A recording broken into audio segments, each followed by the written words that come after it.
Friends, welcome to Y2K சமையல். இன்றைக்கி நம்ம பார்க்க போகிறது புசு புசுன்னு ரொம்பவும் சாஃப்டான ஒரு ஸ்நாக்ஸ் ரெசிபி. ஒரு கப்பு பச்சரிசி இருந்தாலே போதும், சின்னவங்கலேருந்து பெரியவங்க வரைக்கும் எல்லோரும் விரும்பி சாப்பிட்ற இந்த ஸ்நாக்ஸை நம்ம ரொம்ப ஈஸியாக செஞ்சிடலாம். இந்த ஸ்நாக்ஸ் கேரளாவில் ரொம்பவும் ஃபேமஸான ஒரு பாரம்பரியமான ஸ்வீட்டு. எண்ணெய் கொஞ்சம் கூட ஆட் பண்ணாமல் உடம்புக்கு ரொம்பவும் ஹெல்த்தியான கலத்தப்பம் செய்கிறது எப்படின்னு பார்க்கலாம். அதுக்கு முன்னாடி நம்ம சேனலை இன்றைக்கி தான் நீங்கள் ஃபஸ்ட் டைம் பார்க்குறீங்கன்னா சேனலை சப்ஸ்கிரைப் பண்ணுங்கள், கூடவே பக்கத்தில் இருக்க பெல் ஐகானை கிளிக் பண்ணுங்கள். இப்போ வாங்க வீடியோக்குள்ளே போகலாம்.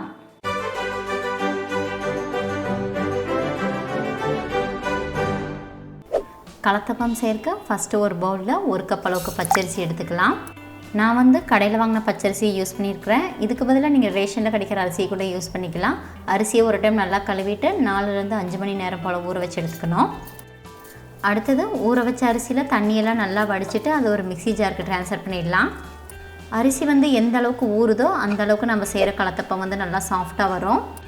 அந்த அரிசி கூடவே எந்த கப்பை யூஸ் பண்ணி நீங்கள் அரிசி எடுத்தீங்களோ அதே கப்பில் 1/2 கப் அளவுக்கு தேங்காய் துருவல், 1/4 கப் அளவுக்கு சாதம், 3 ஏலக்காய், 1/4 டீஸ்பூன் அளவுக்கு உப்பு, இது எல்லாத்தையும் சேர்த்து நல்லா ஃபைன் பேஸ்ட்டாக அரைச்சி எடுத்துக்கணும். இதில் நீங்கள் யூஸ் பண்ணுற சாதம் நல்லா ஆறுன சாதமாக இருக்கட்டும். உங்களுக்கு தேவையான அளவுக்கு தண்ணியை ஆட் பண்ணிவிட்டு எந்த அளவுக்கு நல்லா ஃபைன் பேஸ்ட்டாக அரைக்க முடியுமோ அந்த அளவுக்கு அரைச்சி எடுத்துக்கோங்க. நம்ம அரைச்ச ஃபைன் பேஸ்ட்டை ஒரு மிக்சிங் பவுலுக்கு ட்ரான்ஸ்ஃபர் பண்ணிடலாம். அந்த மிக்ஸி ஜாரில் 1/4 டம்ளர் அளவுக்கு தண்ணியை ஆட் பண்ணிவிட்டு மிக்ஸி ஜாரை நல்லா வாஷ் பண்ணிவிட்டு இது கூட ஆட் பண்ணிக்கிங்க.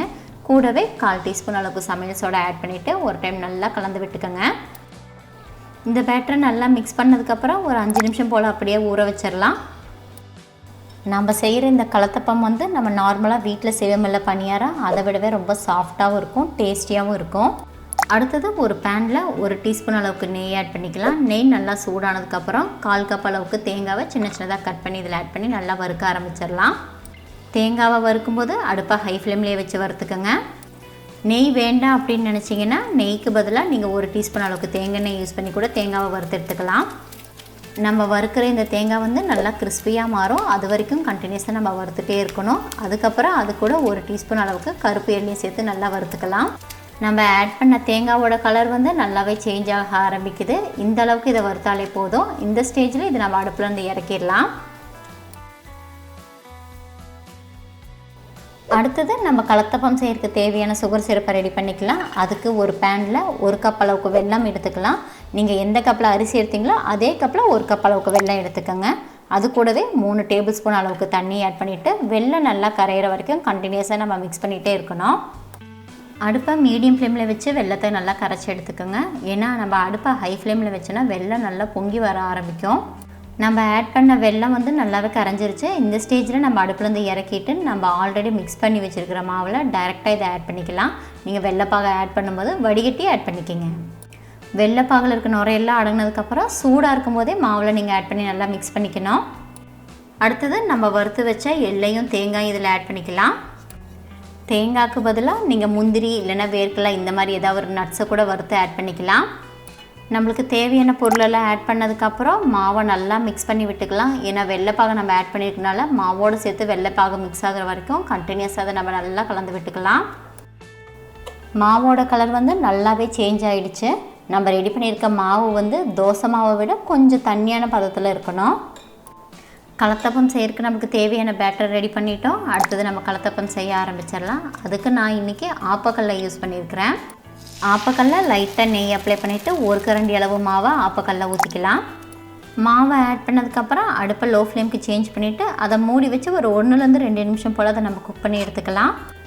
பாருங்கள், மாவு நல்லாவே நல்லா சாஃப்டாக உப்பி வந்திருக்குது. இதை நம்ம திருப்பி போட்டு ஒரு 30 செகண்ட் போல் வேக வச்சு எடுத்துக்கலாம்.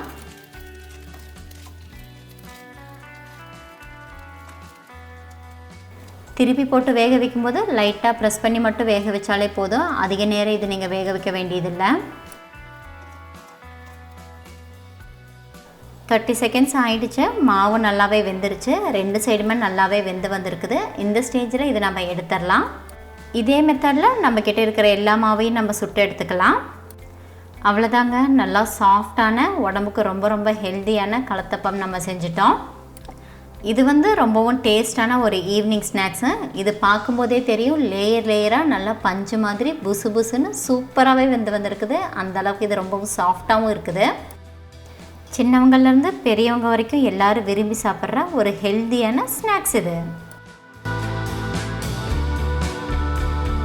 அவ்வளோதாங்க, உடம்புக்கு ரொம்பவும் ஹெல்த்தியான கலத்தப்பத்தை நம்ம ரொம்ப ஈஸியாக செஞ்சுட்டோம். இந்த ரெசிபி உங்களுக்கு பிடிச்சிருந்துச்சுன்னா லைக் பண்ணுங்கள், உங்கள் ஃப்ரெண்ட்ஸ் அண்ட் ஃபேமிலிக்கு ஷேர் பண்ணுங்கள். இந்த ஹெல்த்தியான ரெசிபியை நீங்களும் ட்ரை பண்ணி பார்த்துட்டு எப்படி இருந்துச்சுன்னு எனக்கு கமெண்ட் பண்ணுங்கள். மறுபடியும் இன்னொரு ரெசிபியில் பார்க்கலாம். அது வரைக்கும் பாய்.